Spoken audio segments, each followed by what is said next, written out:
Yes, we are live now. Hello friends, this is Himanshi and welcome to let's learn. Discuss करेंगे हिंदी शिक्षण शास्त्र यानी कि हिंदी पेडागोजी, जहां पर भी आपकी हिंदी पेडागोजी पूछी जाती है, specially CTET paper 1 and 2 both दोनों के लिए। और अगर हम बात करें सीटेट की भी तो 30 आउट ऑफ 30 कह सकते हैं, या फिर 15 आउट ऑफ 15 तो पेडागोजी को डील ही करेंगे। थोड़ा सा समझेंगे क्या स्ट्रक्चर रहता है हिंदी का सीटेट में, और इसके अलावा जहां पर भी अगर एमपीटेट में या जहां पर भी हिंदी पेडागोजी आती है तो एक कंप्लीट वीडियो रहेगा, एक कंप्लीट सेशन रहेगा। सिर्फ एक सेशन शायद 1 घंटे में खत्म हो जाए। जितने भी मेन टॉपिक्स हैं हिंदी पेडागोजी का, बिल्कुल जो क्रक्स है उसको अच्छे से डील कर लेंगे, एक एक एग्जांपल एकदम डिस्कशन के थ्रू, बिल्कुल क्लियर, ताकि आप आगे भूले ना। और इससे आसान कुछ नहीं है, मतलब ये सबसे ज्यादा स्कोरिंग क्षेत्र है आपका, सबसे ज्यादा स्कोरिंग एरिया है, चाहे आप इंग्लिश मीडियम से हो चाहे आप हिंदी मीडियम से हो, बस आपकी समझ थोड़ी सी ठीक हो तो स्टार्ट करेंगे इस एक वीडियो में। ऐसे अपना जलपान लेकर के बैठिएगा, ऐसे है ना, पेयजल। सेशन थोड़ा सा बड़ा हो सकता है बट अमेजिंग होगा, डिस्कशन बहुत अच्छा करेंगे। इवन पेडागोजी के भी कुछ टॉपिक्स आपके इसके थ्रू क्लियर होंगे। तो आ जाइए, पहले तो सभी को गुड इवनिंग, नमस्कार, राम राम, सत श्री अकाल, अस्सलाम वालेकुम, what ever you feel connected with. Start करेंगे आज का सेशन, और एक बार मैं देख लेती हूँ आप लोग क्या धूम मचा रहे हैं यहाँ कमेंट सेक्शन में, तभी आगे बढ़ा जाएगा। बहुत ही बढ़िया, तो बहुत टाइम के बाद इतना बड़ा सेशन हो रहा है। चलिए फिर, नेटवर्क इशू नहीं, यहाँ से कोई इशू नहीं है। चलिए फिर स्टार्ट करते हैं आज का सेशन। क्या क्या डिस्कस करेंगे ये देख लेते हैं। क्या क्या डिस्कस करेंगे, मास्टर क्लास कह सकते हैं आप इसको, एक होल रिवीजन क्लास, या अगर आपने आज से पहले नहीं भी किया है तब भी आप एक ही वीडियो से, ये सार है बिल्कुल, आप 4 किताबें भी पढ़ेंगे उसका भी। अगर मैं बात करूं तो देखेंगे भाषा अर्जन एवं अधिगम में क्या अंतर है ना। ये इंग्लिश पेडागोजी का भी कॉमन टॉपिक है एक, भाषा अर्जन एवं अधिगम यानी कि एक्विजिशन एंड लर्निंग, भाषा के विविध रूप कौन से हैं। और अगर हम बात करें तो बीच बीच में कुछ कुछ क्वेश्चन तो करते ही चलेंगे। जीन पियाजे के बारे में बात करेंगे, वो भाषा के बारे में क्या सोचते हैं, वाइगॉस्की भाषा के बारे में क्या सोचते हैं, अंतर क्या है दोनों में। फिर नॉम चॉम्स्की जो कि 1 नंबर में बड़े फेवरेट हैं आपके, कौन सी 3 प्रकार दिए हैं लेव वाइगॉस्की ने भाषा के। नॉम चॉम्स्की के बारे में बात करेंगे, उनकी सार्वभौमिक जो व्याकरण है, एलएडी है ना। शिक्षण जो है आपका यानी टीचिंग एक बाइपोलर और ट्राइपोलर प्रोसेस, किसने कहा, क्या अंतर है, कैसे ये काम करेगा। शिक्षण के सूत्र यानी कि मैग्जिम्स ऑफ टीचिंग, इसी तरह की एक वीडियो इंग्लिश पे भी करेंगे जिसमें कंप्लीट हम समझ लेंगे इंग्लिश के जितने भी महत्वपूर्ण तत्व हैं, है ना, तत्व हैं। आज बिल्कुल हिंदी जो है, आज हिंदी की घुट्टी पी हुई है मैंने, मजाक कर रही हूँ। हिंदी शिक्षण सहायक सामग्री यानी टीचिंग लर्निंग मटेरियल्स 3 से 4 नंबर फ्री के हैं सीटेट में, 3 से 4 नंबर, इससे ज्यादा आसान नंबर कहीं दुनिया में मिल नहीं सकते, ठीक है बात। फिर इसके अलावा अगर हम बात करें मूल्यांकन एवं उपचारात्मक शिक्षण कह सकते हैं, निदानात्मक शिक्षण पूरी अपने आप में एक प्रक्रिया है, इसको समझेंगे, है ना। फिर इससे रिलेटेड क्वेश्चंस करेंगे। इसके बाद क्या करने वाले हैं, भाषा कौशल, बहुत इंपॉर्टेंट, लैंग्वेज स्किल्स। कोई भी दुनिया का, इवन केवीएस तक में आजकल लैंग्वेज स्किल्स से क्वेश्चंस आते हैं। तो लैंग्वेज स्किल्स जो है, भाषा कौशल, भाषा क्या है बेसिकली, बहुत ही लेमैन लैंग्वेज में समझें तो संचार का या कम्युनिकेशन का एक माध्यम है ये कह सकते हैं, बट सिर्फ कम्युनिकेशन का एक माध्यम नहीं है, उससे बहुत कहीं ज्यादा है, ये भी हमें पता होना चाहिए। तो इन लैंग्वेज की 4 बेसिक स्किल्स, 4 बेसिक स्किल्स जो हैं आपकी, सुनना, बोलना, पढ़ना, लिखना, इनको डिस्कस करेंगे। फिर लेखन के प्रकार, जो टाइप्स ऑफ राइटिंग है, श्रुत लेख हो गया, अनुलेख हो गया, है ना, और सुलेख हो गया जो हम बचपन में किया करते थे, उनको समझेंगे। 1 नंबर का यहां से भी आता है, भाषाई विकार, अफेजिया, डिस्फेजिया और डिस्प्रेक्सिया, इसके अलावा डिस्ग्राफिया, इनको समझेंगे। फिर इनसे रिलेटेड एक आध क्वेश्चन करेंगे। बहुभाषिकता यानी मल्टीलिंगुअलिज्म, है ना, मल्टीलिंगुअलिज्म क्या है उसको भी समझेंगे। मल्टीलिंगुअलिज्म से भी केवीएस वगैरह में भी आते हैं खूब क्वेश्चंस। फिर इस सेशन को खत्म कर देंगे। तो ये बिल्कुल सार है, ऐसे गीता सार आप खरीदते होंगे, ये हिंदी पेडागोजी सार है। और अगर मैं बात करूं जो लोग बाकी का, भाई अगर हम हिंदी 30 नंबर की आती है यदि सीटेट में, तो अगर हम देखना चाहें कि 30 में से 30 कैसे स्कोर कर पाएंगे, तो सिंपल तरीका है, कुछ बहुत बड़ी तो बात नहीं है। 15 नंबर के 2 पैसेज आते हैं आपके, और 15 नंबर में पेडागोजी आती है, जो हम इस क्लास से आज कंप्लीट कर लेंगे, ऑलमोस्ट कंप्लीट कर लेंगे। आप 15 आउट ऑफ 15 तक भी ला सकते हैं, एटलीस्ट 12-13 तो ला ही सकते हैं 1 घंटे में। अगर मैं बात करूं बाकी के 15 नंबर की, तो एक पैसेज 7 नंबर का आएगा, एक 8 नंबर का आएगा, या 9 या 6 का आ सकता है। जिन्होंने लैंग्वेज 1 यानी हिंदी को भाषा 1 चुना है, उनके लिए एक पैसेज जो है वो कविता का रहेगा, दूसरा उनका जो गद्यांश होता है वो रहेगा। बहुत आसान होता है पैसेज, सिर्फ प्रीवियस ईयर से प्रैक्टिस कीजिए, कोई और दुनिया का पैसेज करने की जरूरत नहीं है, सिर्फ प्रीवियस ईयर के 5-6 पैसेज उठा करके प्रैक्टिस कर लीजिए। जितना टाइम आपने पैसेज में बचा लिया, फ्री के नंबर हैं, तो वो 15 नंबर आपको कोई नहीं दिला सकता, आप खुद को दिला सकते हैं। फिर भी मैं कभी डिस्कस कर लूंगी एक पैसेज पर वीडियो। ठीक है बात। यहाँ के 15 नंबर जो शिक्षण शास्त्र है हिंदी का, पेडागॉजी है, उसको आज हम डिस्कस करेंगे। डिस्कशन पसंद आए तो लाइक शेयर और सब्सक्राइब जरूर कीजिएगा, ताकि हम कुछ बेहतर टीचिंग में ऐसे ही कुछ कुछ सीखते रहें, टीचिंग में पैशन लाने की बात करते रहें, है ना। सब्सक्राइब करके ये बेल आइकन तो प्रेस करना ही है, जिन्होंने नहीं किया है नोटिफिकेशन नहीं आएगा आगे के वीडियोस का, नहीं तो। और ऑल नोटिफिकेशंस ऑन करना होता है, आजकल यूट्यूब नोटिफिकेशन भेजता नहीं है ऐसी आसानी से। ठीक है, अब उसकी भी गलती नहीं है, इतने सारे चैनल्स हैं, इतने सारे चैनल्स आपने सब्सक्राइब किए हुए हैं, है ना।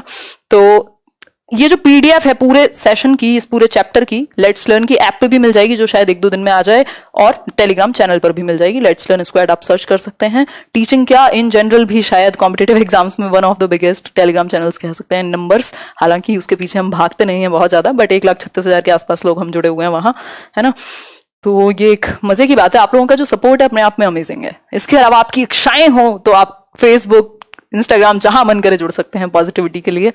भाषा अर्जन एवं अधिगम, भाषा अर्जन एवं अधिगम। शुरू करते हैं आज की कहानी, बिल्कुल तसल्ली से बैठ के समझेंगे। और जिनका समय व्यर्थ होता है ना पढ़ते समय, दिन भर जो पूरी जो एंटरटेनमेंट की वीडियोस देखते हैं सुबह शाम तक, जब पढ़ाई के नाम पे अगर 2 बातें एक्स्ट्रा हो जाएं तो इनका समय व्यर्थ हो जाता है। तो ऐसे लोग कृपा करके अवॉइड करें ये वीडियो, है ना। स्टार्ट करते हैं। सुबह से शाम तक ये सास बहू की कहानियां देख लेंगे, और अगर टीचर 2 बातें थोड़ी ठीक कर दे जिससे इंटरेस्ट बना रहे, तो इनके हो जाती है समस्या। खैर कोई बात नहीं, ये तो हुई मजाक की बात। चलें स्टार्ट करें फिर। कोई बात नहीं गायत्री, नाम नहीं लूंगी मैं आज बीच में, क्योंकि टॉपिक है और इसमें अच्छी खासी एनर्जी लगती है टॉपिक डिस्कशन में, है ना। आ जाइए, अगर 1 मिनट में शुरू करते हैं फिर। भाषा अर्जन और अधिगम। अर्जन आप जानते हैं एक्विजिशन। रुको मैम मैं चाय ले आता हूं। ठीक है लेके आओ अक्षय, हमारे लिए भी भिजवाओ। बहुत ही बढ़िया, बहुत ही बढ़िया। चलिए स्टार्ट करते हैं, बीच में नहीं रुकेंगे। 5 मिनट हमने दे दिए हैं शुरुआत के इंट्रोडक्शन के लिए। आज मजा आने वाला है, ज्यादा खतरनाक मजा आएगा आज।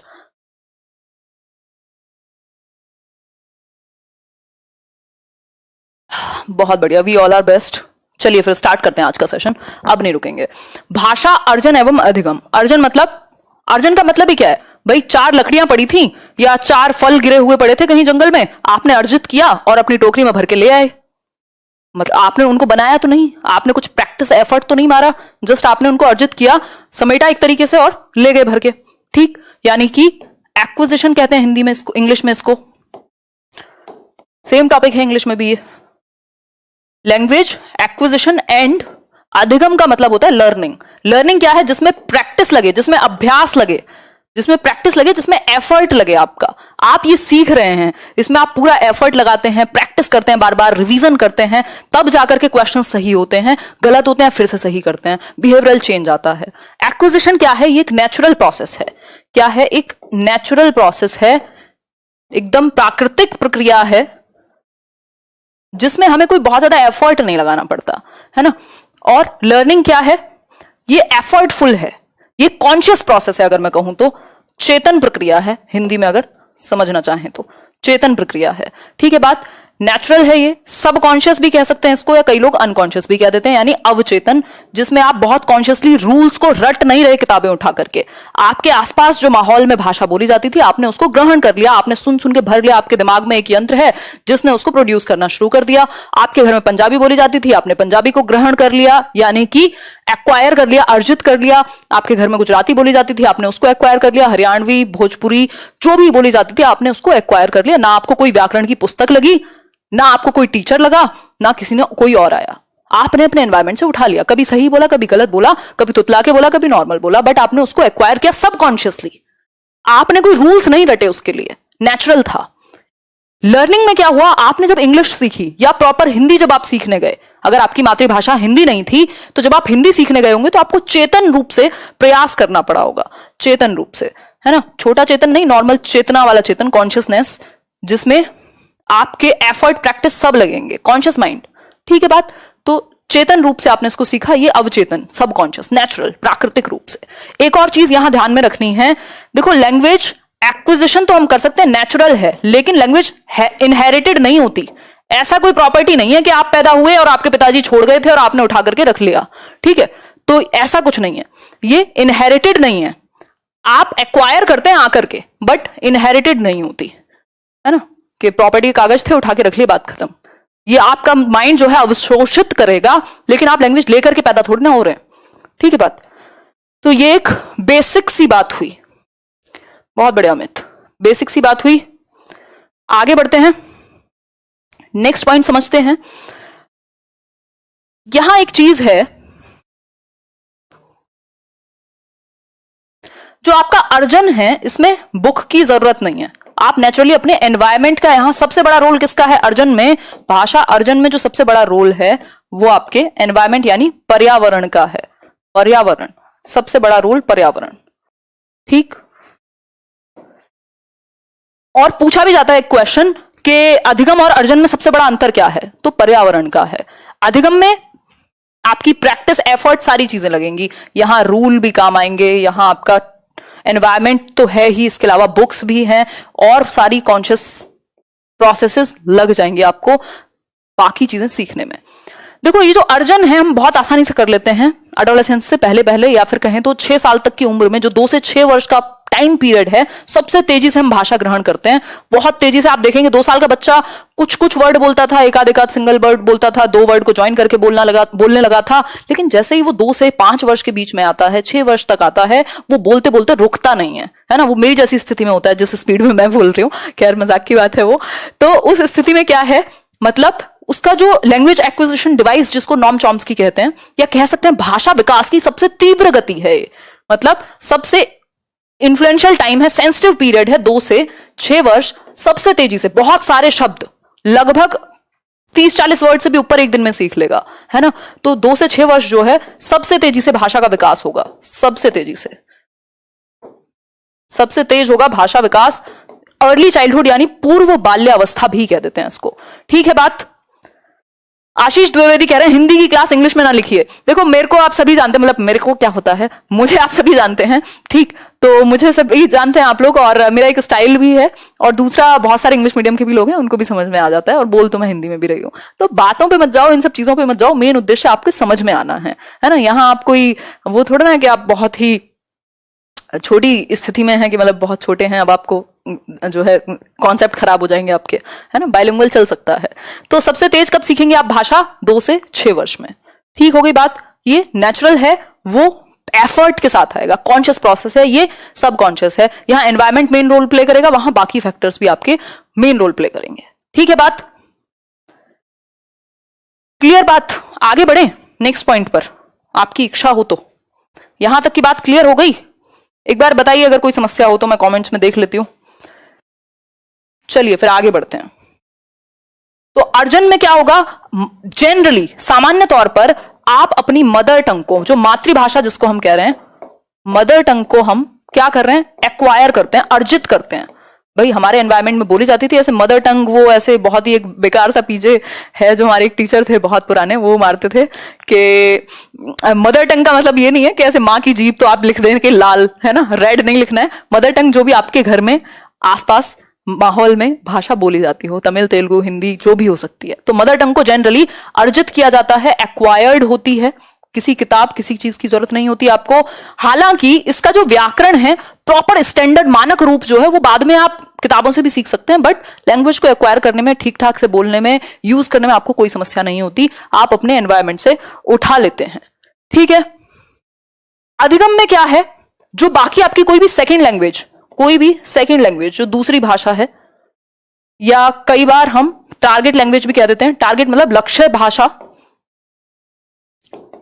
भाई मान लीजिए आपको इंग्लिश सीखनी है, तो वो क्या बन गई, टारगेट लैंग्वेज बन गई, लक्ष्य भाषा कह सकते हो आप उसको, या दूसरी भाषा कोई भी हो सकती है ना।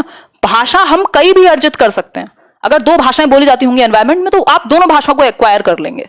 बट बात वही है कि जनरली ऐसा होता है कि एक ही मातृभाषा को हम एक्वायर करते हैं। क्यों? क्योंकि पर्यावरण में वही बोली जाती है। अगर 2 बोली जाती तो आप 2 एक्वायर कर लेते, आपके अंदर क्षमता थी। ठीक है बात। आगे बढ़ते हैं इसी बात पर। नेक्स्ट है भाषा के विविध रूप। भाषा के विविध रूप यानी कि डाइवर्सिफाइड क्या है, एस्पेक्ट्स हो सकते हैं, रूप हो सकते हैं, प्रकार हो सकते हैं। ठीक।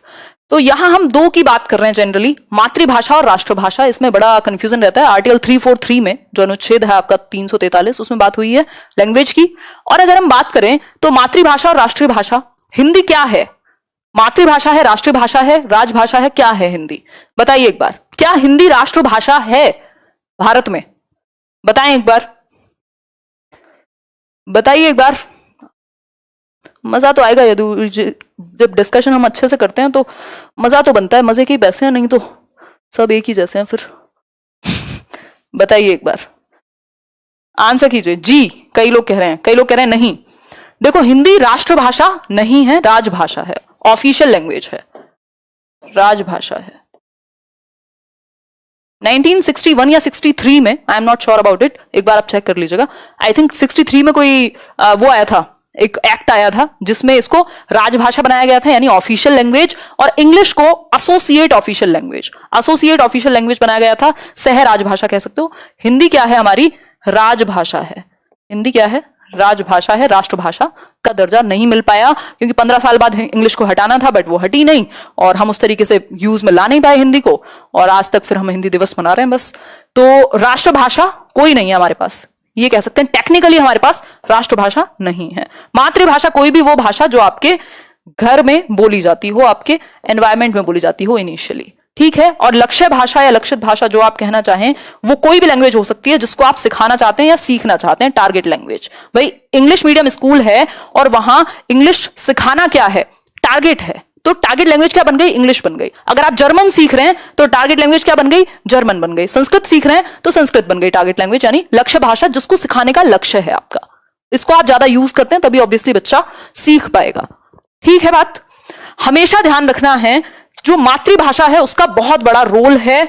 बच्चे का जो विकास है वो बहुत बेहतर हो पाता है यदि आप उसको मातृभाषा में इंस्ट्रक्शन दे रहे हैं, यानी आप मातृभाषा में उसको पढ़ा पा रहे हैं एटलीस्ट प्राइमरी लेवल पर, यानी कि प्राथमिक स्तर पर बच्चे को हम मातृभाषा में अनुदेशन देते हैं, इंस्ट्रक्शन देते हैं, ठीक। तो प्राइमरी लेवल पर, प्राथमिक स्तर पर मातृभाषा का इस्तेमाल करना चाहिए, ऐसा एनसीएफ भी कहेगा, ठीक है बात। तो प्राथमिक स्तर पर मातृभाषा ज्यादा बेहतर है। क्यों? क्योंकि बच्चा कंफर्टेबल होगा, वो एकदम नेचुरली, स्वाभाविक रूप से यूज करेगा और सीख पाएगा। भाषा क्या है? एक माध्यम ही तो है। आप बच्चे की अभिव्यक्ति जो है, उसका जो एक्सप्रेशन है, हम उसको बहुत ज्यादा इंपॉर्टेंस देते हैं। तो आप बच्चे को उसकी मातृभाषा में, हो सकता है 4 भाषाएं बोलने वाले बच्चे हों क्लास में, उसको मौका देते हैं, उसको रोकते नहीं है या उसको हीन भावना नहीं फील कराते हैं जब वो अपनी मातृभाषा का इस्तेमाल करे, स्पेशली प्राथमिक स्तर पर, ठीक है बात। तो मातृभाषा का प्रयोग बेहतर है, कोई बुराई नहीं है, स्वाभाविक है। अगर मैं कहूं तो क्या है? स्वाभाविक है, ठीक है बात। यहां तक की बात क्लियर?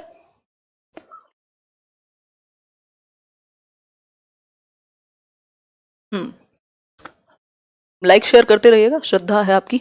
बाकी जिस दिन मैं डिस्कशन में होती हूँ तो मैं डूब जाती हूँ, याद नहीं रहती ये सब चीजें।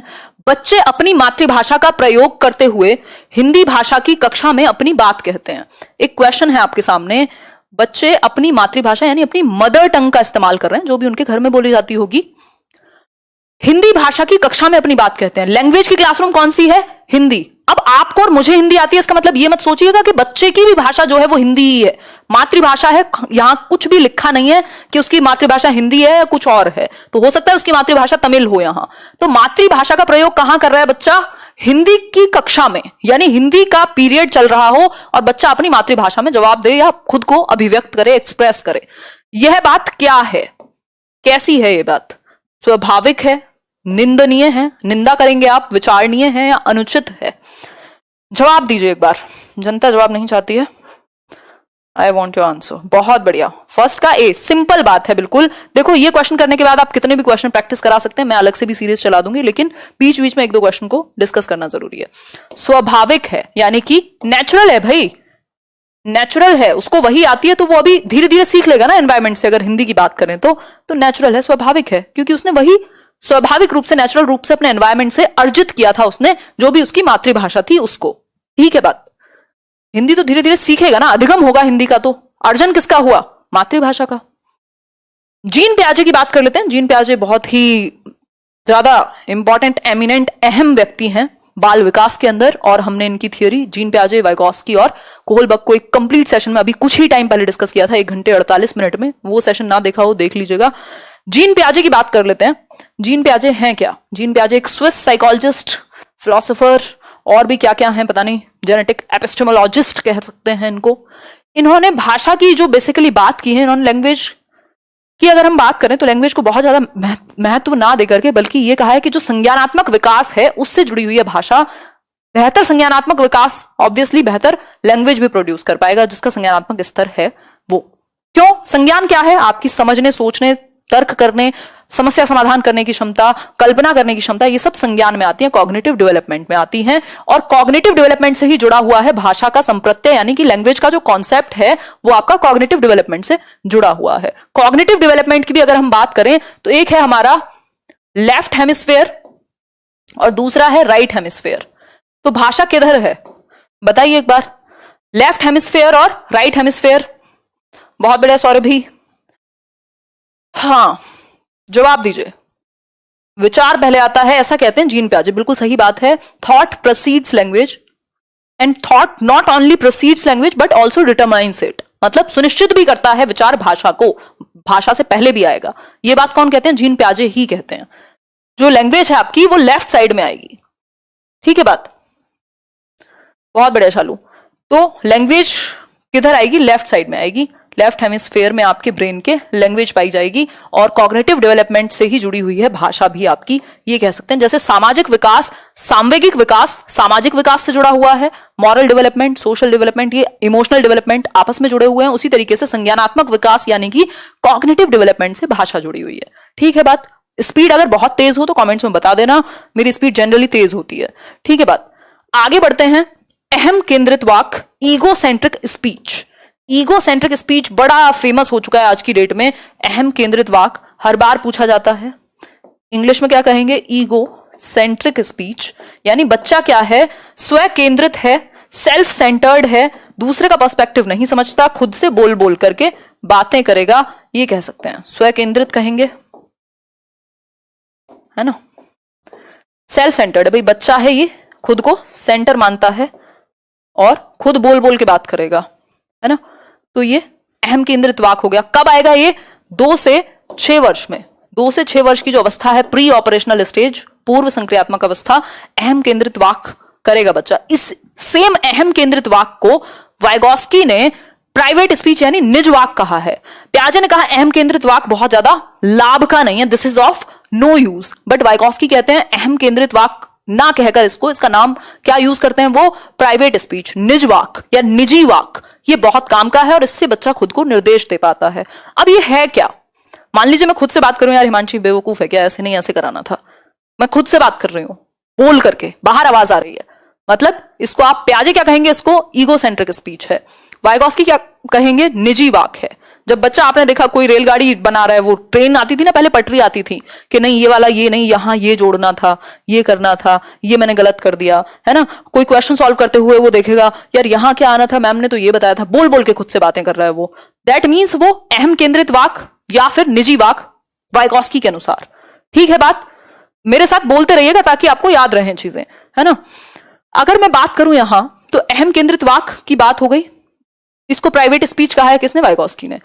पियाजे ने इसको बहुत इंपॉर्टेंस नहीं दी, वाइगॉस्की ने इसको इंपॉर्टेंस दी है निजी वाक्य कह के। उनकी आगे जो बात होगी तब अच्छे से समझेंगे। एक और चीज पियाजे ने कही है, देखो उन्होंने कहा संज्ञानात्मक स्तर अगर अच्छा होगा तो भाषा विकास भी अच्छा होगा, ये कह सकते हैं। तो संज्ञानात्मक स्तर पर निर्भर है भाषा का विकास, ये कह सकते हैं। एक और चीज है, जो जन्म से 2 वर्ष वाली अवस्था है इनकी, सेंसरी मोटर गत्यात्मक या इंद्रिय गामक अवस्था, वहां पर एक किस प्रकार की लैंग्वेज है? सिंबॉलिक, सिंबल्स का यूज करेगा बच्चा।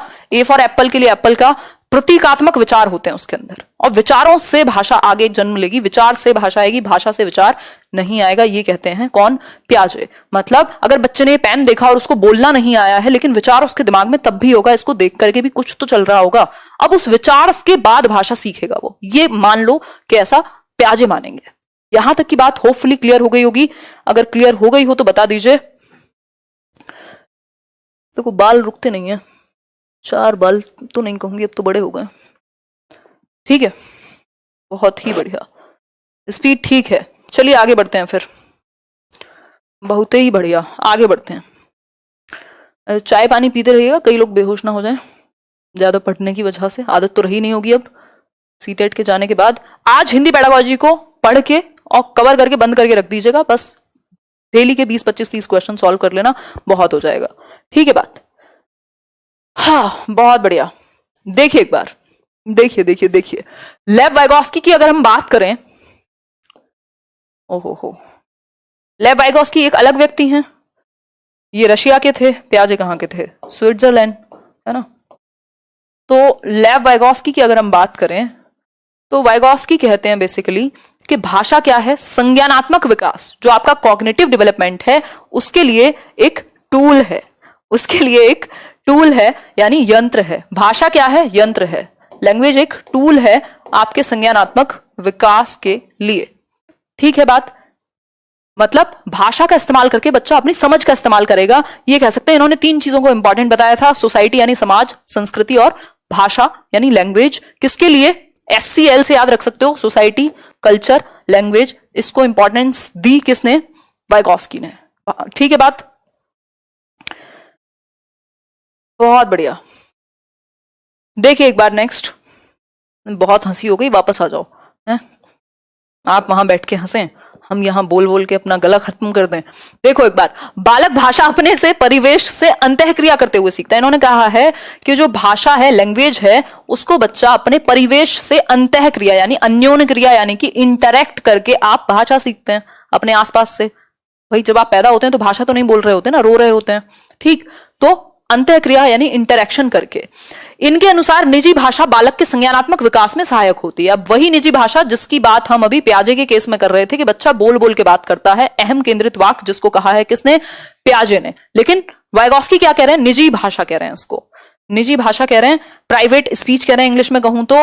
और ये क्या है, सहायक है, हेल्पफुल है भाषा के विकास में। यानी कि बच्चा खुद को निर्देशन देगा किसके माध्यम से, प्राइवेट स्पीच के माध्यम से। भाई जब बच्चा कह रहा है कि यहां जो है, मान लीजिए यहां 2 लिखा है, यहां 4, कि अच्छा ये क्या होगा, ये तो मल्टीपल हो सकता है, ये हो सकता है, वो खुद से बोल करके फिर 4 को यहां लाने की कोशिश कर रहा है।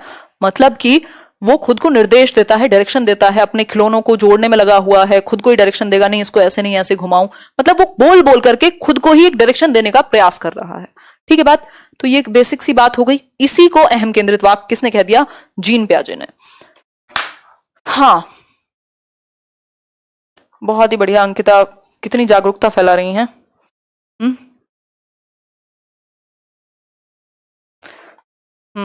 ठीक है मिनी मोनिका, यहां आ जाओ एक बार। ये एक बेसिक बात हुई। 3 प्रकार की स्पीच की बात की है वाइगोस्की ने। वो 3 प्रकार की स्पीच यानी कि भाषा कौन सी है, एक है सामाजिक वाक, सामाजिक वाक यानी कि सोशल स्पीच, जो 2 साल के आसपास बच्चा बोल बोल करके समाज में इस्तेमाल करने लगता है। ठीक है बात। दूसरा है आपका निज वाक, प्राइवेट स्पीच, निज वाक, जो 3 साल के आसपास आते आते वो बोलने लगेगा, 3 साल। ठीक है बात। और लैंग्वेज मतलब राइटिंग में मैं एकदम गांधी जी हूं, तो बहुत ज्यादा बुरा ना मारे मेरी राइटिंग का। दूसरा क्या है, तीसरा प्रकार क्या हुआ, साइलेंट इनर स्पीच। अब साइलेंट इनर स्पीच को जो भी कहते हो हिंदी में, मतलब अब वो मन में बोलने लगेगा, एक टाइम के बाद उसको बाहर बोलने की जरूरत ही नहीं है। साइलेंट इनर स्पीच, ये 6 वर्ष के आसपास, 4 से 6 भी कह देते हैं कई लोग, 6 वर्ष के आसपास, 6 years ऑफ एज। ठीक है, ये जो मैं भूत बनी हुई हूं इसको ठीक कर लेती हूँ। इतने आप क्या करो, एक बार इसको रिवाइज कर लो कि 3 प्रकार कौन से हैं। सामाजिक वाक यानी सोशल स्पीच, यानी कि बच्चा जो है, सोना नहीं है आज, सोने का तो ऑप्शन ही नहीं है आज। बहुत ही बढ़िया। और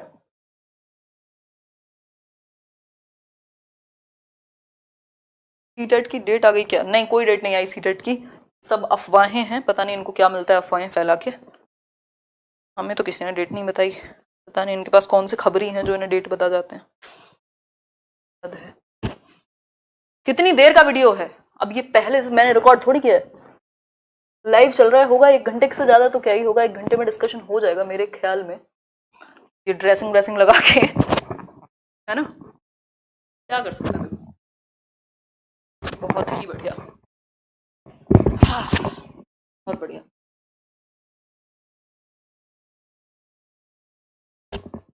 क्या चल रहा है आजकल, क्या कर क्या रहे हो आप दिन में रात में, क्या चल क्या रहा है, बताओ एक बार।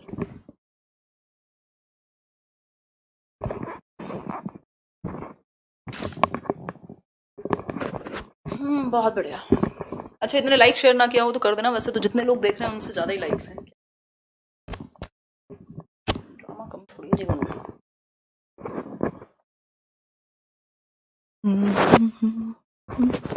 बहुत बढ़िया, चलिए फिर स्टार्ट करते हैं, कंटिन्यू करते हैं। तो सामाजिक वाक है जब बच्चा 2 साल में अपने मम्मी पापा से दूध मांगने लगे, पानी मांगने लगे, यानी बातें करने लगे, ठीक है। फिर उसके बाद क्या होगा? उसके बाद एक चीज होगी, निज वाक प्रकट हो जाएगा, यानी कि अब वो खुद से बोल बोल के बातें करने लगता है। काफी बातें की होंगी आपने बचपन में खुद से, आज भी करते होगे, मैं तो करती ही हूँ। साइलेंट इनर स्पीच की बात करें, और इस प्राइवेट स्पीच का बहुत ही अच्छा एग्जाम्पल है वो जो एक सॉन्ग है, वो विलेन का जो कोई तो सॉन्ग है, पता नहीं क्या नाम है उसका, एक रात करके, हाँ। तो वो पूरा उसमें सेल्फ टॉक में बनाया हुआ है। सेल्फ टॉक मतलब खुद से बात करना, ठीक है। साइलेंट इनर स्पीच है जब बाहर आवाज ना जाए। अभी आप दुनिया में क्या क्या किस किस को बोल रहे हैं, सामने रिश्तेदारों को हैं, सामने से आप कह रहे हैं अच्छा ठीक है अंकल धन्यवाद, है ना, और अंदर आपके कुछ और चल रहा है, वही साइलेंट इनर स्पीच है। अब आवाज जो है वो अंदर चली गई, आपको बाहर बताने की जरूरत नहीं है, पता नहीं लगेगा किसी को, आप मन में बोल रहे हैं, ठीक है। तो वो साइलेंट इनर स्पीच है, ठीक है। आगे बढ़ते हैं अब नेक्स्ट पॉइंट, एक क्वेश्चन कर लेते हैं नेक्स्ट पॉइंट पर बढ़ने से पहले। ये 3 चीजें शुरुआत वाली भारी हैं, कौन सी? प्याजे, वाइगॉस्की और आपके चॉम्स्की। उसके बाद आसान चीजें, मजा आएगा, है ना। जिगसॉ पहेली को करते समय 5 वर्ष की नजमा स्वयं से कहती है नीला टुकड़ा कहाँ है, यानी कि जिगसॉ पजल नहीं होता वो जिसमें भरना होता है अलग अलग, तो 5 वर्ष की नजमा है, देखो एज भी दी हुई है आपको, 5 वर्ष की नजमा है और 3 से 5 वर्ष का ही वो अवधि है, जो स्वयं से कहती है नीला टुकड़ा कहाँ है, यानी कि जो ब्लू पीस है वो कहाँ है। और फिर खुद से बोलती हैं कोई और उठाया नहीं, ये वाला नहीं, वो नीले वाला, गाढ़े रंग वाला, ठीक है। जिससे यह जूता, मान लीजिए एक पजल है जिसमें एक क्या कहें, जूता यानी कि शू की शेप बनानी है। प्याजे इसको, सॉरी वाइगॉस्की इसको क्या कहेंगे ये बताइए आप। व्यक्तिगत वार्ता, जोर से बोलना, पाठ, या फिर आत्म केंद्रित वार्ता? जवाब दीजिए। बहुत बढ़िया, आंसर क्या होगा इसका? ए। अगर प्याजे लिख दिया होता यहीं तो इसका आंसर हो जाता डी, लेकिन ये वाइगॉस्की पूछा है व्यक्तिगत वार्ता या फिर निज वाक या फिर प्राइवेट स्पीच। अहम केंद्रित वाक, ईगो सेंट्रिक स्पीच प्याजे ने कहा है, ना कि वाइगॉस्की ने, और हमसे पूछा था वाइगॉस्की क्या कहेंगे। ये जो पार्ड यानी कि स्कैफोल्डिंग है और जोर से बोलना, ये डिफरेंट चीजें हो गई। आगे बढ़ जाते हैं, नॉम चॉम्स्की पर आ जाते हैं। नॉम चॉम्स्की बहुत ही फेमस व्यक्ति हैं, अभी भी जिंदा हैं बट काफी बूढ़े हो चुके हैं, ठीक है बात, एक अमेरिकन लिंग्विस्ट हैं। अगर हम बात करें नॉम चॉम्स्की की, तो बताओ एक बार नॉम चॉम्स्की से क्या क्या याद आता है? पहले तो पढ़ा ही होगा, ऐसा तो नहीं है, सीटेट के तो डेट भी जा चुकी है, अब तो आपको मुझे पढ़ाना चाहिए कायदे में, और मुझे बैठना चाहिए आराम से। बहुत ही बढ़िया, आंसर क्या होगा? मतलब नॉम चॉम्स्की क्या? देखो नॉम चॉम्स्की वो व्यक्ति हैं जिनके बारे में बड़े बड़े अक्षरों में, स्वर्ण अक्षर में पेपर में हर बार पूछा जाता है कि भाषा अर्जन करने की क्षमता व्यक्ति में या बालक में या मनुष्य में जन्मजात होती है, तो ऊपर से आंसर आपको फेंक के मारना है नॉम चॉम्स्की, ठीक है बात। तो प्रत्येक बालक भाषा सीखने की जन्मजात शक्ति या फिर क्षमता के साथ पैदा होता है, यानी we humans have an innate capability to learn language, या एक्वायर लैंग्वेज, लर्न भी नहीं कहेंगे, एक्वायर कहेंगे, ठीक। तो जन्मजात शक्ति के साथ हम पैदा होते हैं भाषा को एक्वायर करने की, अर्जित करने की। लेकर के भाषा पैदा नहीं हुए हम, लेकिन हमारे अंदर वो क्षमता है। उस क्षमता को कह सकते हैं हम, ये एक्वायर करने में कौन सी चीज मदद करेगी? एक यंत्र है हमारे, वॉइस बॉक्स में कह देते हैं कई लोग, वैसे ये कहीं मिला नहीं है, हाइपोथेटिकली है, परिकल्पनात्मक ही है, अदरवाइज आपकी सर्जरी की जाए तो निकाला नहीं जा सकता इसको, है ना। तो लैंग्वेज एक्विजिशन डिवाइस यानी भाषा अधिग्रहण यंत्र कह देंगे इसको। एल फॉर लैंग्वेज यानी भाषा, एक्विजिशन यानी अधिग्रहण या अर्जन, डिवाइस यानी कि यंत्र, ठीक। भाषा अर्जन यंत्र कहेंगे, भाषा अर्जन यंत्र। जिन लोगों को नींद आ रही हो वो अपने आप को जोक सुनाए, खुद जोक बन जाए। डिवीजन क्या? डिवाइस, यंत्र, मुझे लग रहा है मुझे ही आ गई है, ठीक। तो भाषा अर्जन यंत्र या भाषा अधिगम यंत्र जो है, अर्जन ही कहेंगे, ये मदद करता है हमें ह्यूमंस को भाषा को एक्वायर करने में, अपने एनवायरनमेंट से अवशोषित करने में और ग्रामर रूल्स को जनरेट करने में। तो कई बार क्वेश्चन आ जाता है, उसमें कंफ्यूजन हो जाती है कि लैंग्वेज एक्विजिशन डिवाइस क्या करता है। तो जनरेट ग्रामर रूल्स, जो व्याकरण के नियम हैं या लैंग्वेज में जो भाषा को एक्वायर करना है उसमें ये मदद करेगा। कौन? LAD।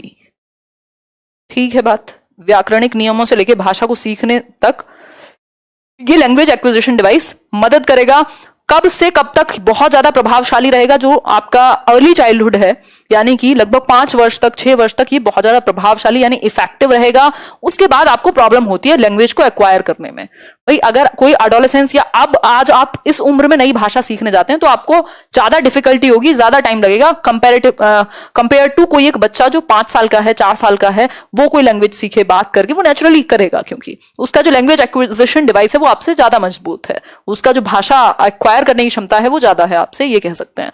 तो एक उम्र के बाद भाषा को एक्वायर करने में डिफिकल्टी होती है, बट अगर आप मोटिवेटेड हैं तो आप कर सकते हैं, लेकिन वो लर्निंग कहलाएगी, एक्विजिशन नहीं, क्योंकि एक्वायर करना नेचुरली आप एक्वायर कर रहे हैं। अब तो आप पूरे ग्रामेटिकल रूल्स आपने रेनिन मार्टिन से लेकर और पता नहीं क्या क्या पढ़ डाली होगी। ठीक है बात। विश्व की सभी भाषाएं एक ही मूल व्याकरण यानी यूनिवर्सल ग्रामर से संबद्ध हैं, जिसे समझने में LAD हमारी सहायता करता है। मतलब यूनिवर्सल ग्रामर यानी कि कुछ रूल्स ग्रामर के हमारे ब्रेन में हार्ड वायर्ड होते हैं और वो कहीं ना कहीं हर एक लैंग्वेज में कॉमन होते हैं, ये कह सकते हैं।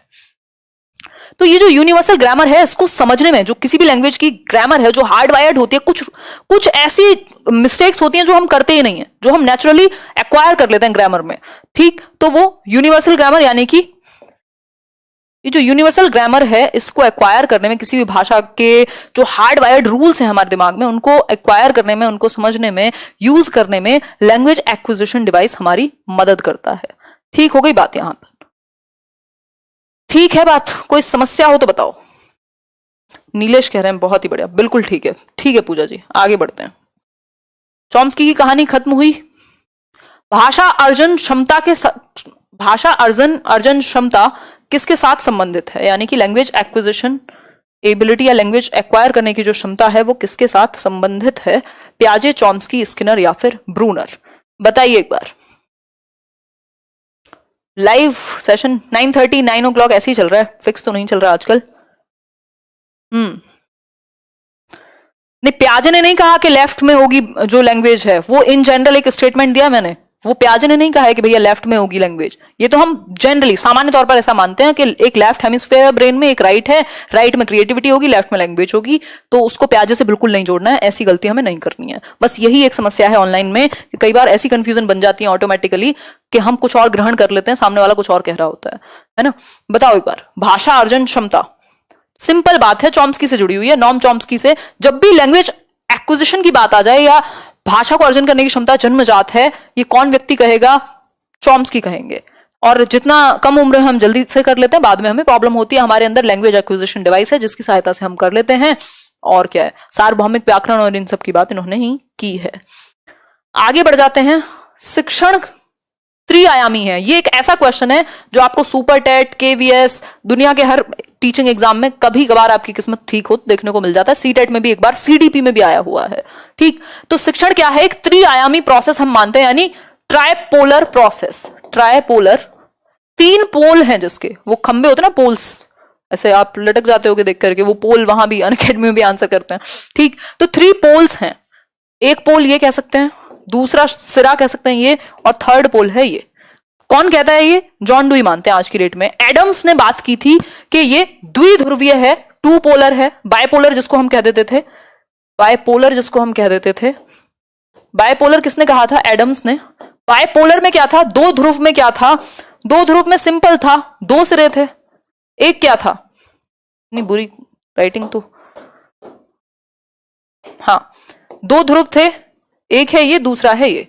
एक क्या है? एक तरफ टीचर है यानी शिक्षक, और दूसरी तरफ स्टूडेंट है यानी कि विद्यार्थी। ये थी 2 पोलर प्रोसेस जो इन्होंने अपनी इवोल्यूशन ऑफ एजुकेशन या कुछ ऐसे करके इनकी बुक है जिसमें उन्होंने बात की है। ट्राइपोलर क्या है? फटाफट से बताओ।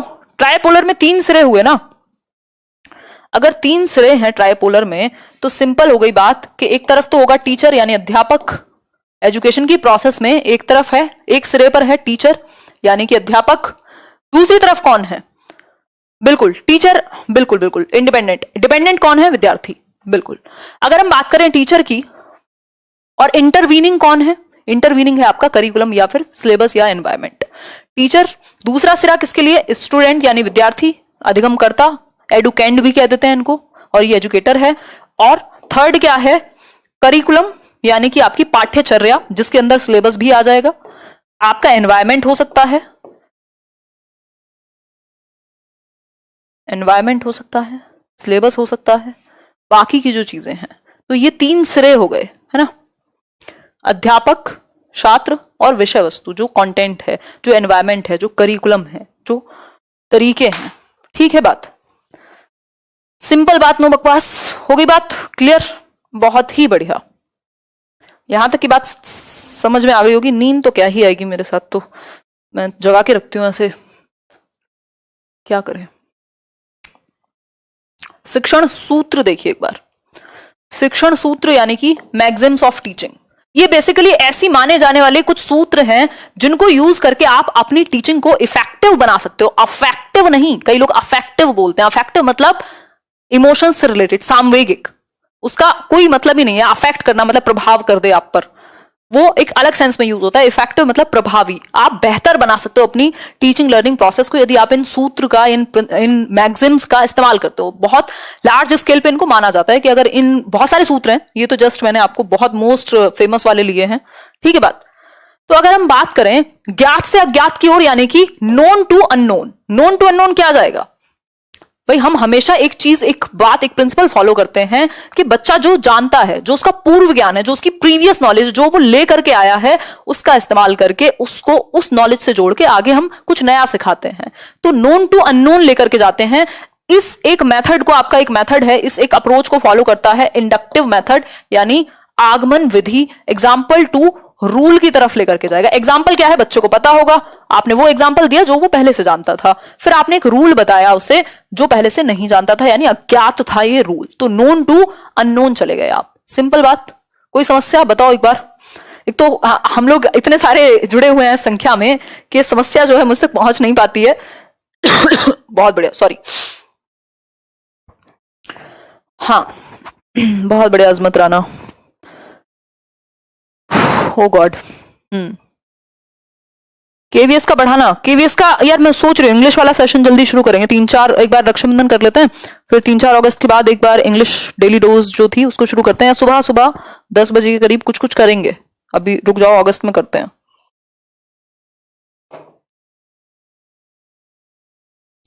चलिए आगे बढ़ते हैं। नेक्स्ट है मूर्त से अमूर्त की ओर। मूर्त से अमूर्त यानी कि कॉन्क्रीट से एब्स्ट्रैक्ट की ओर। कॉन्क्रीट क्या है? जिसको टच फील किया जा सके। तो आप बच्चों को ज्यादातर चीजें, चाहे वो टीचिंग लर्निंग मटेरियल हो, ग्लोब हो, कुछ और हो, वो आप दिखाते हैं, पिक्चर्स दिखाते हैं, क्योंकि उनको वो देख सकता है, टच कर सकता है, फील कर सकता है ना। और अमूर्त की तरफ यानी एब्स्ट्रैक्ट चीजें जिनको वो नहीं जानता उसकी तरफ लेके जाते हैं।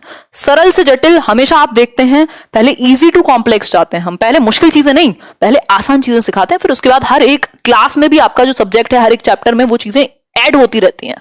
इजी टू कॉम्प्लेक्स की अप्रोच फॉलो करते हैं। तो इन तीनों चीजों को अगर हम फॉलो करेंगे तो बच्चे ज्यादा बेहतर तरीके से सीख पाएंगे। यहां के लिए इतना ही था।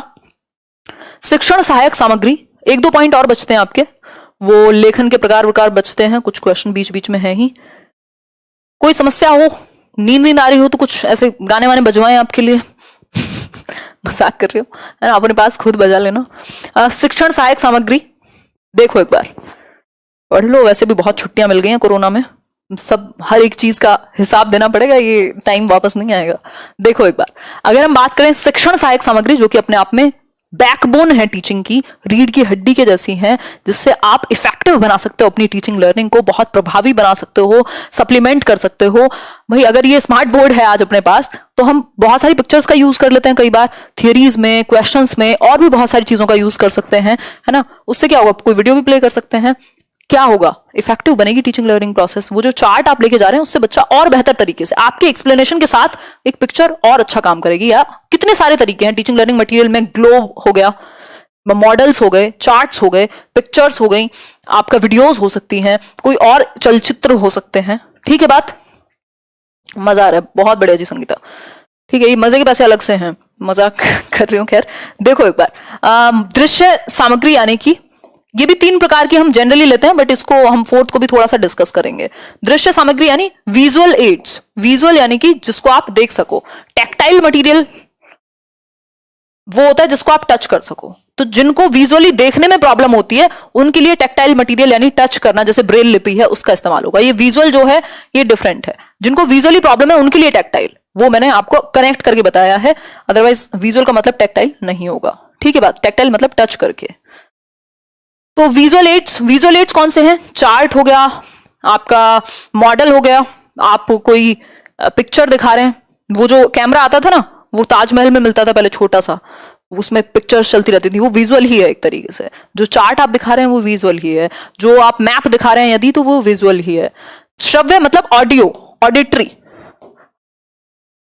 ऑडियो एड्स, ऑडियो मतलब सुन सके, जिसमें वो क्या हो सकता है, ग्रामोफोन, और पहले तो बहुत 70 तरह की चीजें आती थी, रेडियो, इस तरीके की चीजें जिनसे वो सुन सके। तो जिस बच्चे को देखने में प्रॉब्लम है वो सुन सकता है क्लियरली, जिसको सुनने में प्रॉब्लम है वो देख करके समझ सकता है। तो आप अकॉर्डिंगली यूज करते हैं इनको, आपके यूज पे डिपेंड करेगा। देखो टूल्स सारे आपके पास हैं, बट अगर आपको यूज करने आते होंगे तभी काम के हैं वो, अदरवाइज सब ऐसे रखा रह जाएगा। ठीक है बात। 5 रुपए लेंगे मजाक के, हाँ पूरे 5 रुपए लगेंगे, पूरा 5 से 1 कम नहीं, 1 ज्यादा नहीं। ताजमहल दिखा रहे, बचपन में बहुत भयंकर देखा है, मेरे मामा जी रहते थे वहां, पता नहीं कितनी बार। दृश्य श्रव्य सामग्री, दृश्य श्रव्य सामग्री की अगर हम बात करें तो ये ऑडियो विजुअल एड्स, जिसमें आवाज भी आएगी और दिखेगा भी। जैसे अभी आप लेट्स लर्न पे देख रहे हैं तो ये ऑडियो विजुअल हो चुका है, या टीवी कह सकते हैं। प्रोजेक्टर में तो नहीं आती, प्रोजेक्टर तो विजुअल ही रहेगा, है ना, तो उसमें स्लाइड्स आगे पीछे चलेंगे। ठीक है बात। तो यहां तक की बात क्लियर हो गई। वो ऑडियो विजुअल में टेलीविजन आ जाएगा, कंप्यूटर वगैरह भी आ जाएंगे, वो आईसीटी में आ जाता है, खैर इंफॉर्मेशन कम्युनिकेशन टेक्नोलॉजी में। अब क्रिया सहायक सामग्री क्या है? आप कुछ एक्टिविटी सेंटर्ड कुछ आपने रखी हुई हैं चीजें, जिसमें बच्चे हैंड्स ऑन एक्सपीरियंस कर रहे होंगे, या फिर आप फील्ड ट्रिप पर ले गए, फील्ड विजिट पर ले गए, कोई ताजमहल दिखाने ले गए मान लीजिए, है ना, ताजमहल दिखाने ले गए। ऐसे हम अक्षरधाम लेके गए थे एक बार टीचिंग ट्रेनिंग में, पूरे दिल्ली दर्शन पे ले जाते हैं दिल्ली के गवर्नमेंट स्कूल्स। तो अक्षरधाम में पता नहीं उस दिन कौन सा उनको बॉम्ब फटने की कुछ उनको न्यूज मिली थी, तो पूरा उन्होंने जो घंटे खराब किए ना, मतलब बिल्कुल लंका लगी थी। तो फील्ड ट्रिप पे ले जा सकते हैं आप, कहीं कोई एक दृश्य दिखाने, कोई एक ऐसी हिस्टोरिक चीज दिखाने, हिस्टोरिक प्लेस दिखाने ले जा सकते हैं, साइंस म्यूजियम ले जा सकते हैं, जहां आपका मन करे वहां ले जा सकते हैं, अपने घर मत ले जाइएगा बस। ठीक है बात। तो यहां तक की बात खत्म हुई, आगे बढ़ेंगे। कैसे नींद आने लग गई आप लोगों को? तो एक दो क्वेश्चन सॉल्व कर लेते हैं। देखो, शिक्षण सहायक सामग्री हमेशा हेल्प करती है, आपको बेहतर करेगी, आपके शिक्षण को प्रभावी बनाएगी। एक बार क्वेश्चन देख लो, प्राथमिक स्तर की पाठ्य पुस्तक में कार्टून, भाषण, विज्ञापन आदि बच्चों के भाषा क्षमता में विकास या बच्चों के भाषा विकास में क्या है? भाई ये जो आप जितने भी आप पाठ्य पुस्तक यानी बुक्स जो है आपकी टेक्स्ट बुक, वो भी शिक्षण सहायक सामग्री ही है। तो बुक जो है वो सब कुछ नहीं है, यानी कि एकदम सर्वोसर्वा नहीं है। उसको ये नहीं मान सकते जो किताब में है वही, उसके अलावा कुछ नहीं पढ़ाना। बुक क्या है आपकी? Text book one of the resource है, एक संसाधन का काम करेगी, लेकिन सब कुछ वही नहीं है। तो ये चीज भी हमें ध्यान रखनी है। ठीक है, सिंपल बात है भाई, जो भी विज्ञापन हो, चाहे आप न्यूज़पेपर का कोई कटिंग ले जा रहे हो, ये सब क्या है? सहायक होंगे, हेल्प करेंगे टीचिंग लर्निंग में। ठीक होगी बात, ए ऑप्शन बिल्कुल सही। आगे बढ़ जाएंगे नेक्स्ट क्वेश्चन पर। नेक्स्ट क्वेश्चन है, प्राथमिक स्तर पर भाषा सीखने में भाषा संबंधी कौन सा संसाधन सर्वाधिक महत्वपूर्ण है? यानी आप प्राइमरी लेवल पर लैंग्वेज सिखा रहे हैं, ठीक है बात, तो लैंग्वेज से रिलेटेड कौन सा एक संसाधन, एक रिसोर्स, एक टीचिंग एड ज्यादा महत्वपूर्ण होगा प्राइमरी लेवल पर? बताइए एक बार। कौन मुझे सजेस्ट कर रहा था कल परसों? दिल बेचारा देख लिया मैंने, और मैं जिंदा हूँ, मेरा दिल बिल्कुल भी कमजोर नहीं है, इसका मतलब ये मुझे पता लगा आज। मजाक कर रही हूँ। खैर, मैंने वो फॉल्ट इन आवर स्टार्स देखी थी बहुत साल पहले, तो उसके कंपैरिजन में मुझे कोई खास दर्द नहीं हुआ। तो ठीक है, वो मैंने उसी एटीट्यूड से देखी थी कि ऐसे दिल पे नहीं लेनी है। तो बताओ एक बार, ऐसे इमोशंस को अडेप्ट करना होता है, अगर आप अडेप्ट कर लें तो दर्द कम होगा। बी ऑप्शन यानी बाल साहित्य। बाल साहित्य, बिल्कुल। बाल साहित्य क्या है? Children's literature. ये भी बहुत अच्छा रिसोर्स है बच्चों के लिए, स्पेशली छोटे लेवल पे। इसमें कहानियां होती हैं, बगुले की कहानियां, ये कहानियां, वो कहानियां, चाचा चौधरी, फलाना ढिमकाना, है ना। कितनी सारी किताबें आती हैं जिसमें नाइट स्टोरीज हैं या मॉरल वैल्यूज भी साथ में दी गई हैं। तो बच्चे को मजा आ रहा है पढ़ने में, इमेजिनेशन डेवलप हो रही है, उसको इंटरेस्ट है एकदम, वो देख रहा है, अलग अलग कैरेक्टर्स हैं, इमेजिनेशन है, क्यूरियोसिटी है, सब कुछ बिल्ड होगी। तो बाल साहित्य ज्यादा बेहतर रहेगा बाकी सबसे। क्यों? क्योंकि बच्चे की कल्पना शक्ति, उसकी जिज्ञासा, सब बेहतर होंगे एक साथ। ठीक है बात। आगे बढ़े, आगे बढ़े। बहुत ही बढ़िया, बाल साहित्य सही है। नेक्स्ट क्वेश्चन पर बढ़ेंगे। जैसलमेर से देख रहे हैं, बहुत ही बढ़िया भीम।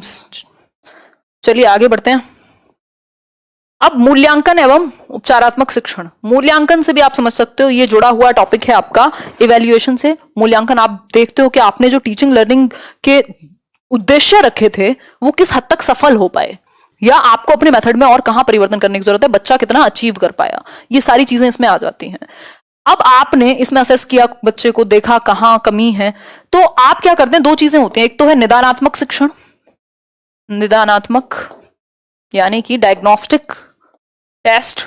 डायग्नोस्टिक मतलब आप डायग्नोज कर रहे हैं, पता लगा रहे हैं कि बच्चे के जो गैप्स हैं लर्निंग में उनमें कमी कहां है, मतलब लर्निंग जो है बच्चे की उसमें कमी कहां है, यानी गैप कहां है। जैसे ही आपको वो गैप्स पता लगते हैं आप उनको फिल करते हैं। फिल कैसे करेंगे, आप रेमेडियल टीचिंग करेंगे। इसके बाद हमेशा याद रखिएगा डायग्नोस्टिक के बाद रेमेडियल टीचिंग यानी उपचारात्मक शिक्षण होगा। तो रेमेडियल टीचिंग करेंगे। रेमेडियल में आप दोबारा पढ़ा सकते हैं बच्चे को, अलग तरीके से पढ़ा सकते हैं, जहां उसको कमी रह गई थी वो चीज फिर से उसको ठीक करा सकते हैं। तो ये एक बेसिक सी बात हुई। निदान क्या है, डायग्नोस्टिक टीचिंग क्या है। बेसिकली आप बीमार होते हैं, आप डॉक्टर के पास जाते हैं, वो आपको ऐसी दवाइयां नहीं दे देता, या तो वो एक अंदाजा लगाएगा उसके प्रीवियस एक्सपीरियंसेस के बेसिस पे, या फिर आपका टेस्ट कराएगा। अब ये जो टेस्ट है पता लगाना है, ये जो डायग्नोस्टिक टेस्ट है इससे पता लगेगा कि गैप कहां है, कि आपके ब्लड में कोई प्रॉब्लम है, कुछ और हुआ है, तो वो डायग्नोज करेगा, पैथोलॉजी लैब भेज देगा अगर खुद नहीं कर पाएगा तो उस केस में उसी तरीके से शिक्षक भी क्या करेगा, एक डॉक्टर की तरह एक काम करेगा और डायग्नोज करेगा कि बच्चों को प्रॉब्लम कहां है। ये जो टेस्ट आपने डायग्नोस्टिक टेस्ट बनाया ये देखने के लिए कि जो मैंने उसको पढ़ाया है उसको कितना अच्छे से समझ में आया, तो इसमें गैप कहां है, वो गैप्स को ढूंढ करके आप उनको फिल करते हैं। रेमेडी जैसे डॉक्टर बाद में दवा देगा उसी तरीके से आप भी दोबारा अलग तरीके से पढ़ाएंगे, रेमेडियल टीचिंग कराएंगे, उसको रिपीट कर देंगे चीजों को। ठीक है बात। तो रेमेडियल को हम कहते हैं उपचारात्मक और निदानात्मक जो है हम डायग्नोस्टिक को कहते हैं। ये एक बेसिक सी बात हुई। ठीक है बात। और ये पूरी प्रक्रिया मूल्यांकन में चली रही है। समझ में आ गई होगी बात, ऐसी मैं उम्मीद करती हूँ। I won't become like you ma'am, ऐसा कुछ नहीं समझो, आप मुझसे बेहतर बन सकते हैं, आप सभी बेहतर हैं, हम सभी अपने आप में यूनिक हैं, बस खुद को बेहतर ये मान के ये नहीं बैठना अरे मैं तो बहुत बेहतर हूं, हिमांशु ने कहा हम सब यूनिक है, आज से कुछ नहीं करना है, ऐसे नहीं होता है, खुद को बेटर बनाना होता है हर दिन। ठीक है आगे बढ़ते हैं नेक्स्ट क्वेश्चन पर। देखो एक बार, रीमा ने तीसरी कक्षा में पढ़ने वाली रितिका की भाषा क्षमता, भाषा निष्पादन संबंधी क्रमिक प्रगति का ब्यौरा उसके अभिभावकों को दिया। रीमा ने डैश के आधार पर यह जानकारी दी। रीमा क्या है, शिक्षिका हैं, कोई टीचर हैं यहां। ठीक, अब ये जो शिक्षिका हैं इन्होंने ब्यौरा दिया किसको, बच्चे के पेरेंट्स को, उसकी जो भी हरकतें हैं, यानी कि रितिका एक बच्ची है 3rd क्लास की, भाषा प्रयोग की जो क्षमता है यानी लैंग्वेज की जो यूज करने की एबिलिटी है, परफॉर्मेंस कैसी है और प्रोग्रेसिव रिपोर्ट क्या है, ये किस आधार पर दी होंगी, ये जो जानकारी है ये कहां से दी होंगी, अवलोकन से यानी ऑब्जर्वेशन, पोर्टफोलियो, जांच सूची यानी चेकलिस्ट, या फिर लिखित परीक्षा।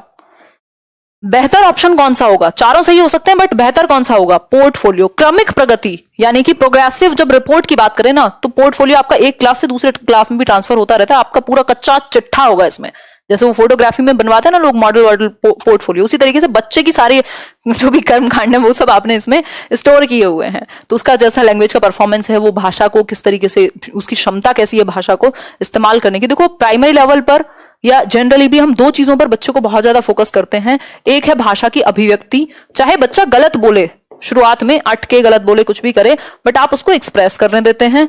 और दूसरी एक चीज है उसके जो अनुभव है, अब ये दोनों एक दूसरे से जुड़े हुए हैं, जो बच्चे के अनुभव हैं उनको सुनते हैं, हर बात पे उसकी कमियां नहीं निकालते, अदरवाइज वो अगली बार से अपनी बात को एक्सप्रेस करना बंद कर देगा, अभिव्यक्त करना बंद कर देगा खुद को।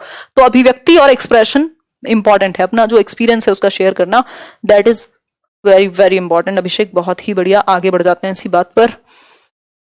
नेक्स्ट क्वेश्चन आपके सामने, एक छोटा सा पॉइंट और रहता है बस आपका, प्राथमिक स्तर पर बच्चों की भाषा का आकलन करने का उद्देश्य है, यानी कि प्राइमरी लेवल पर अगर आप लैंग्वेज का आकलन कर रहे हैं, असेस कर रहे हैं, तो उसका उद्देश्य यानी कि हमारा हर चीज के पीछे एक उद्देश्य होता है ना। आप आज ये वीडियो देखने आए हैं तो आपका भी एक उद्देश्य है कि भाई यहां से समझ करके या तो मेरा रिवीजन अच्छे से हो जाएगा, मैं नंबर अच्छे ले आऊंगा, किसी को हिंदी में डर लगता होगा, किसी को हिंदी में कंफ्यूजन होगी, तो चलो देख लेते हैं एक बार, या किसी को ये भी होगा कि भाई हिमांशी जैसे डिस्कस करती है मुझे समझ आ जाता है, तो क्या पता इसमें भी अच्छा समझ आ जाए। तो वही है कहानी, एक था राजा, आगे नहीं सुनाऊंगी। बताओ एक बार, ऐसे साइड इफेक्ट्स हैं ये बॉलीवुड के। बताओ एक बार, उसके भाषा प्रयोग की क्षमता का आकलन। बिल्कुल, जो लैंग्वेज को यूज करने की एबिलिटी है ना, ये हमारे लिए सबसे इंपॉर्टेंट है कि बच्चा प्रयोग कैसे कर पाता है, चाहे वो लिखने में हो, बोलने में हो, कॉन्टेक्स्ट के अकॉर्डिंग, संदर्भ के अनुसार वो यूज कर पाता है लैंग्वेज को या नहीं। ये बहुत बड़ा एक उद्देश्य होगा। ठीक है बात, आगे बढ़ जाएंगे। भाषा कौशल यानी कि लैंग्वेज स्किल्स, ये आप जानते हैं। लैंग्वेज स्किल्स से भी पहले हम छोटी सी चीज पढ़ेंगे, लेखन के प्रकार, लिखना, हालांकि इसको बाद में पढ़ेंगे, पहले भाषा कौशल पढ़ते हैं। लैंग्वेज की 4 बेसिक स्किल्स होती हैं, 4 बेसिक स्किल्स होती हैं भाषा के कौशल, है ना। सुनना, बोलना, पढ़ना और लिखना। सुनना यानी लिसनिंग, स्पीकिंग, रीडिंग और राइटिंग। ये इसी क्रम में होनी चाहिए, इनका जो क्रम है वो यही रहेगा, इसको चेंज नहीं करेंगे हम। ठीक, L for listening, S for speaking, R for reading and last one is your writing, लिखना। LSRW इसको इंग्लिश में कह देते हैं। ठीक है बात, इसी क्रम में रहेंगे, ये सीक्वेंस सेम रहना चाहिए, क्रम नहीं बदलना है। बच्चा सबसे पहले सुनता है, दुनिया में आता है, फिर वो बोलना शुरू करता है, जैसे तैसे, गलत बोले सही बोले, फिर आप उसको ABCD सिखाते हैं, देन वो लिखना शुरू करता है। ऐसा कई बार होता है कि बच्चे स्क्रिबलिंग करते हैं, वो जो घसीटना होता है, बिल्कुल कुछ भी हाथ में पेन आया टेढ़ा मेढ़ा, जब तक उनको पढ़ना भी नहीं आता तब भी कुछ कुछ बनाते रहते हैं, बट हम उसको राइटिंग में उस तरीके से काउंट नहीं कर रहे हैं।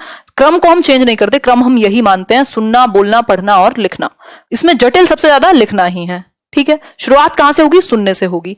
ठीक, अब इसको भी हम 2 भागों में विभाजित कर देते हैं। फटाफट से लिख के बताओ कौन से हैं वो 2 भाग, आप जानते होगे इसको।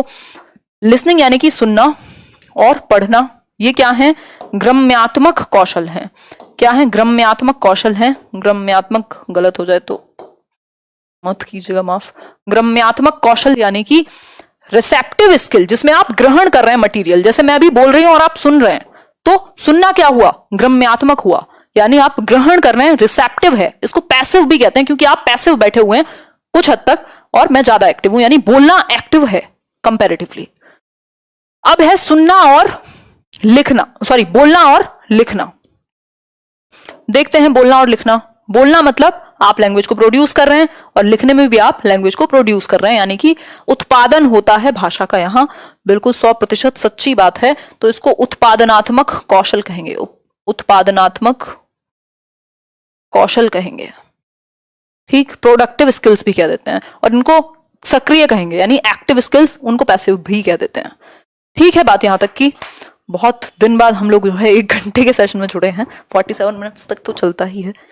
ठीक है बात, अभी और भी सेशन है, इसमें रहती हैं चीजें। हाँ, मॉन्टेसरी अलग बात कहती हैं, बिल्कुल सही बात है। मॉन्टेसरी कहेंगे लिखना पहले आएगा। चलो फिर आगे बढ़ते हैं, लेकिन इन जनरल हम पेडागोजी में इसी सीक्वेंस को फॉलो करेंगे। अब लिखने के देखो, अब हमारा उद्देश्य क्या होना चाहिए? सुनना है तो बच्चा एक्टिव लिसनिंग कर पाए, या एक अच्छा लिसनर बन पाए, सुन पाए सामने वाले की बात को, तब अपनी बात कहे, या फिर सुन करके सही तरीके से कॉम्प्रीहेंड कर पाए, समझ पाए। सिर्फ वर्ड्स को नहीं सुनना, समझ पाना है जरूरी।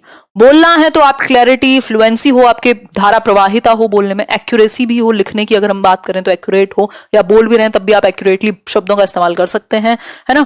पढ़ना में फिर वही बात है, आपका जो सस्वर पठन है और एक होता है आपका मौन पठन। सस्वर मतलब जब आप लाउड रीडिंग कर रहे होते हैं, उससे आपकी जो मिस्टेक्स हैं वो जल्दी से क्लियर हो जाती हैं, क्योंकि आपके कान भी सुन रहे हैं, टीचर भी सुन रहा है। और जो मौन पठन है, यानी कि आप साइलेंट रीडिंग जब करते हैं, तो उससे आपकी स्पीड तो तेज होती है, लेकिन छोटे बच्चों के लिए साइलेंट रीडिंग से ज्यादा बेहतर है सस्वर पठन, यानी कि लाउड रीडिंग। ठीक हो गई बात। अब इसमें अगर हम बात करें तो लिखना आ गया। लिखने में फिर वही है, लिखने के प्रकार हैं 3, जिसमें आप सही डिस्टेंस छोड़ करके लिखें, श्रोर रेखा यानी जो ऊपर वाली लाइन है उसको सही तरीके से लिखें, लेटर्स का जो साइज है अक्षरों का उसको सेम बनाएं। भाई अगर यहाँ सेम नहीं होता, ऊंचा नीचा होता है, तो अजीब सा दिखेगा। ठीक है बात। अब वो जो डॉक्टर्स हैं उनकी राइटिंग जो है वो सेम उसमें नहीं होगी। क्लियर हो गई बात। आगे बढ़ जाएं इसी बात पर आगे बढ़ेंगे। मजा आ गया आपके साथ, बहुत बढ़िया शिवांगी, मुझे भी डिस्कशन में मजा आता है आप लोगों के साथ। देखो एक बार अब इसको थोड़ा सा समझने का प्रयास करेंगे। लेखन के प्रकार यानी टाइप्स ऑफ राइटिंग कह सकते हैं। अब सुलेख है एक। सुलेख मतलब बिल्कुल सुंदर सुंदर, जो हम लिखते थे ना, सजा के नोटबुक दे दी, वहां से आपने सुलेख उतारा है, बिल्कुल एकदम सुंदर सजा के, एकदम प्यारा प्यारा लिख के लाए हो आप, है ना। तो यहाँ सुंदरता इंपॉर्टेंट है ये कह सकते हैं, है ना। प्रॉपर तरीके से आपकी जो ये जो आपकी श्रो रेखा है, ये वाला डंडा मतलब है लेटने वाला, ये जो ऐसे वाली लाइंस हैं, ये अक्षरों की बनावट है, उनका बराबर का होना है ना। ये सब प्रॉपर डिस्टेंस छूटा हो बीच में, लाइंस में, लेटर्स में, इस तरीके से, तो सुलेख बन जाएगा, बहुत सुंदर लेख। सु का मतलब ये अच्छा हिंदी में, ठीक। अनुलेख क्या है, यानी कि किसी ने लिखा हुआ है या तो एक पैटर्न पहले से बना हुआ है। जैसे आप देखते हैं हिंदी की आजकल 4 लाइन वाली कॉपीज आती हैं स्कूल्स में, इंग्लिश में 3 लाइन वाली आती हैं। अब इस केस में जो है बच्चों को पता है कि भाई मुझे अ जो है इन दोनों पहले से आ बना हुआ है, वो जो डॉट डॉट वाला नहीं बनाया हुआ होता कि उसमें फिर आप हाथ चलाते थे, है ना। मेरे तो इतनी सुंदर अनुलेख बन जाएगा कि आप बच्चा मुझसे अच्छा ही बना लेगा, फिर छोड़ो। खैर, अनुलेख मतलब आपको पहले से एक प्रॉपर स्टैंडर्ड फॉर्म दी हुई है, आप उसके ऊपर या तो बना रहे हैं या तो वो कर्सिव राइटिंग जैसे आप प्रैक्टिस करते थे, वो अनुलेख ही है, ठीक। एक स्टैंडर्ड फॉर्म को आप प्रैक्टिस कर रहे हैं, ठीक है बात। बहुत बढ़िया जी, आपको देखकर लिखा, बहुत बढ़िया लिखा। आगे बढ़ते हैं। श्रुत लेख होता है डिक्टेशन, इससे बड़ा क्वेश्चन पूछा जाता है, ये इंपॉर्टेंट है। डिक्टेशन इमला कह देते थे जिसको हम, सुन करके बच्चा लिखेगा यहां, यानी कि जो वर्तनी की अशुद्धि है, वर्तनी मतलब स्पेलिंग मिस्टेक्स जो है आपकी कम हो जाती हैं श्रुत लेख में, क्योंकि आप एक तो लिसनिंग आपकी एक्टिव होगी, ध्यान से सुनेगा बच्चा तभी लिख पाएगा, और फिर वो उसकी जो मिस्टेक्स आती हैं श्रुत लेख में, डिक्टेशन में, उसको ठीक किया जाता है और आप सही से, आपकी जो स्पेलिंग मिस्टेक है वो कम होने लगती है।